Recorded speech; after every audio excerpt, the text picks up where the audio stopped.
L'écuisson m'a été offert par nos amis européens, des bénévoles.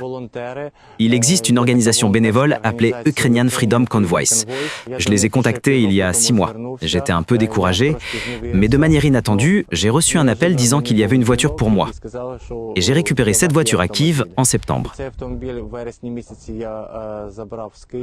Sergueï, alias Théodore, montre un écusson de bénévoles norvégiens. La voiture qu'ils ont donnée en septembre, dit-il, a été touchée par des tirs ennemis, bombes guidées. Ils collectent actuellement des fonds pour les réparations. Ils disent qu'ils font connaître leur unité spécifiquement pour attirer l'aide des bénévoles. L'essentiel est que les gens voient qu'il y a ceux qui nous soutiennent, les soldats des forces armées ukrainiennes.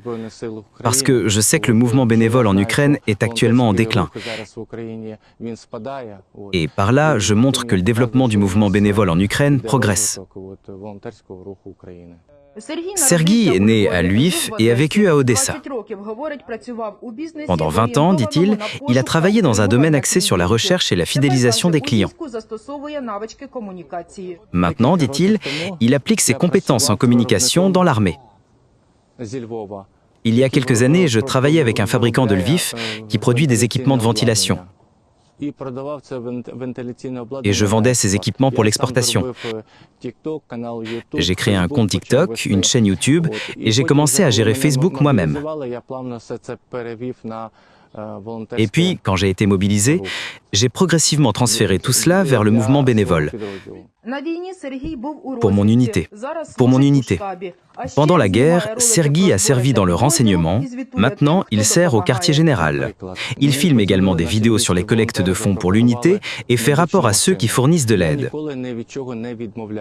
Par exemple, nos bénévoles de Lviv m'ont appelé et m'ont proposé un véhicule médical. Je ne refuse jamais rien. Ils nous ont envoyé cette voiture, ils l'ont livrée, n'est-ce pas? Et ils m'ont recommandé à d'autres bénévoles. Au cours des 6 derniers mois, 3 véhicules ont été acquis. Bien, je fais ça pendant mon temps libre. Ça peut être la nuit, ça peut être le matin. À la maison, la femme de Sergueï et sa fille de 7 ans l'attendent. Il admet que filmer sa famille est son passe-temps. « Papa, quand rentreras-tu à la maison? Quand seras-tu avec moi? Papa, tu me manques. » C'est ce que dit ma fille. J'ai la chaîne de ma femme. J'aime m'engager dans une activité de blogueur. Si la guerre se termine, alors bien sûr, je retournerai à une vie normale et je ferai ce que j'aime et ce que je sais faire. Yulia Pidogel, Alexander Buriak, Suspilnet Donbass News.